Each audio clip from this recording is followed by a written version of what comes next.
Re! Viss ēters ir te! Ar pilnu sparu jau notiek vai tūlīt sāks notikt mākslas un mūzikas festivāls Via Baltica. Turklāt šogad tas notiek ne tikai Liepājā, bet arī Kuldīgā.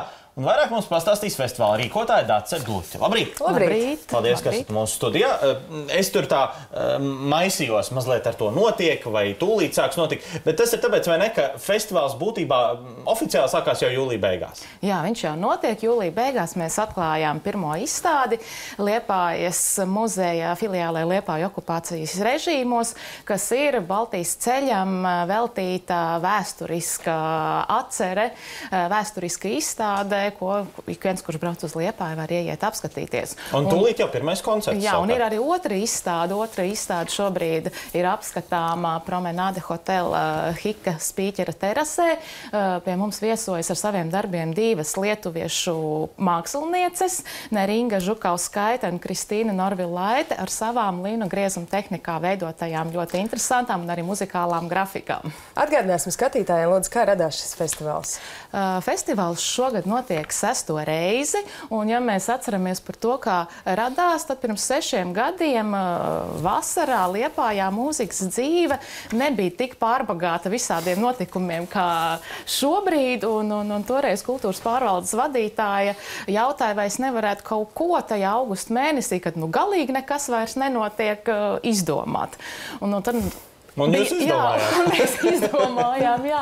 Un domājam gan tematiku, gan kas varētu būt tāda laba piesaiste, un pat cik augustā šo Baltijas ceļu mēs atceramies 23. augustā, tad tas likās ļoti labs pieturas punkts, ap kuru tad vienot Baltijas valstu māksliniekus, mūziķus un piedāvāt, kas tad notiek Latvijā, Lietuvā, Igaunijā. Tātad tūlīt ir arī pirmais muzikālais koncerts, bet tur ir arī svarīgi droši vien skatītājiem un apmeklētājiem saprast, ka jā, tā kā jau jūs iezīmējāt, tas nav ne tikai mūzikas, bet tas ir arī mākslas festivāls. Jā, mums ir mākslas izstāde, mums ir vēsturiska izstāde. Ap 23. augustu pirms un pēc mēs koncentrējam šos muzikālos pasākumus. Mums notiek virkne koncertu gan Liepājā, gan arī Kuldīgā jau 3. gadu pēc kārtas. Un 23. augustā, kad ir šī Baltijas ceļa atceres diena, mēs parādīsim arī Pētera Krilova dokumentālo filmu, mākslas filmu par autobiogrāfiskiem notikumiem uz spēles Latviju. Cik atsaucīgi ir mākslinieki, lai piedalītos šajā festivālā? Mākslinieki ir ļoti atsaucīgi, jo īpaši lietuvieši un igauņi, lai arī mūsu valsts ir tepat blakus un Liepājai Lietuva ir pavisam tuvu, tuvāk nekā Rīga.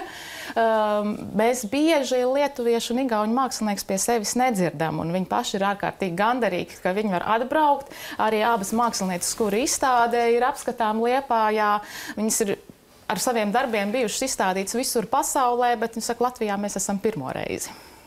Un tas nozīmē, ka noteikti ir arī jāpasaka konkrēti mākslinieki. Kas tad piedalās? Nu jā, pēc 2 dienām ir pirmais koncerts, un pie mums viesojas igauņu ļoti populāra vokālā a cappella grupa Sextets Estonian Voices, kuri piedāvā gan igauņu tautas dziesmu apdares, popmūzikas un džeza mūzikas manierē, gan arī komponētas dziesmas, kas ir ar etnomūzikas elementiem. Te ir arī vīri. Te ir arī vīri. Dāmas. Šeit ir gan vīri, gan dāmas. Šis ir jauktais sekstets, Latvian Voices, tās ir tikai dāmas pie mums.